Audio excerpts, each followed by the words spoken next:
Pernah kepikiran nggak sih, apa yang sebenarnya terjadi setelah kita ambil untung dari investasi besar?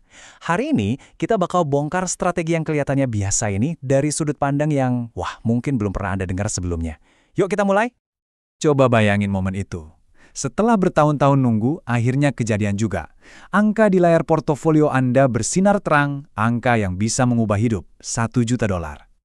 Jadi ceritanya gini, katakanlah Anda beli satu Bitcoin pas harganya $30.000. Beberapa waktu kemudian nilainya meroket jadi $1 juta. Gila kan? Kemenangan yang luar biasa. Nah, ini dia pertanyaan utamanya. Anda udah menang nih. Terus, apa langkah selanjutnya? Karena apa yang Anda lakukan setelah ini, itu yang menentukan segalanya. Ya, otomatis kebanyakan orang pasti mikirnya, jual dong, ambil duitnya. Tapi menurut argumen yang akan kita bedah hari ini, jalan yang paling kelihatan aman ini justru penuh dengan jebakan yang nggak kelihatan. Pilihan pertama yang langsung kepikiran, ya kan? Simpen aja di bank. Kedengarannya sih aman banget ya. Tapi, beneran seaman itu? Coba kita lihat lebih dalam deh. Ternyata ada dua risiko besar yang sering banget kita lupain. Pertama, pembekuan akun. Bayangin aja, kayak yang terjadi di Lebanon, tiba-tiba Anda nggak bisa narik duit Anda sendiri. Dan yang kedua, ada istilah yang namanya bail-in. Jadi, apa sih bail-in itu? Gampangnya gini, kalau bail-out itu pemerintah yang nyelamatin bank pakai uang negara, nah bail-in itu kebalikannya. Justru duit para nasabah, iya, duit Anda, yang dipakai buat nambal bank yang mau bangkrut. Dan ini bukan cuma teori loh. Contoh paling nyata, Siprus tahun 2013. Para nasabah yang punya simpenan di atas 100.000 euro tiba-tiba kehilangan hampir setengah dari uang mereka. Tepatnya 47,5%. Duit mereka dipotong gitu aja buat nyelamatin bank tempat mereka nabung. Oke. Anggaplah bank Anda super aman dari resiko penyitaan. Tapi ada musuh lain yang nggak kelihatan. Yang pelan-pelan tapi pasti menggerogoti kekayaan Anda. Inflasi. Nilai uang Anda terus menurun hari demi hari. Kalau mau lihat contoh paling ekstrim dalam sejarah, coba deh lihat Jerman era Weimar. Tahun 1914, 1 mark bisa ditukar dengan sejumlah emas. 9 tahun kemudian, buat dapat emas yang sama, butuh 1 triliun mark. Nilai mata uangnya benar-benar jadi sampah. Nah, ini balik lagi ke pertanyaan awal kita. Apa gunanya punya $1 juta kalau beberapa tahun dari sekarang, duit segitu cuma bisa buat beli sepotong roti? Kemenangan Anda jadi nggak ada artinya. Dan disinilah inti dari argumennya.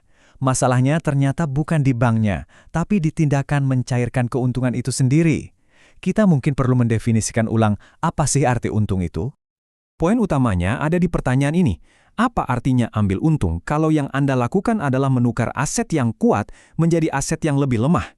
Logikanya, buat apa kita menukar sesuatu yang berharga dengan sesuatu yang nilainya terus-terusan turun?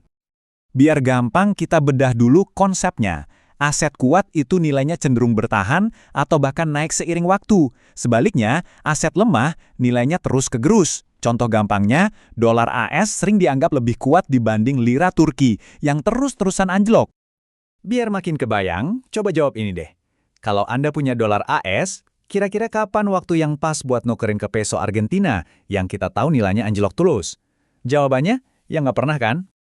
Atau kita pakai analogi yang lagi ekstrim dan agak konyol. Kapan waktu yang tepat buat menukar emas Anda dengan katakanlah kotoran anjing? Tentu aja nggak akan pernah. Nah, logikanya persis sama kalau kita bicara soal uang. Nah, kebiasaan mental untuk selalu mengukur kekayaan kita dalam mata uang yang dikeluarkan pemerintah inilah yang disebut sebagai pola pikir fiat. Kita terjebak mengukur nilai dalam satuan yang terus melemah. Oke, jadi kalau menjual itu sebuah kesalahan, terus solusinya apa dong? Nah, sekarang kita jelajahi sebuah cara pandang yang benar-benar baru, sebuah kompas baru untuk melihat kekayaan. Strategi alternatifnya adalah mengubah total cara pandang kita. Pertama, berhenti mengukur kekayaan dalam mata uang fiat. Mulailah mengukurnya dalam Bitcoin. Tujuannya bukan lagi nambahin dolar, tapi nambahin jumlah Bitcoin yang Anda punya. Dan kuncinya, simpan untuk jangka panjang, dengan keyakinan bahwa inilah aset yang paling unggul.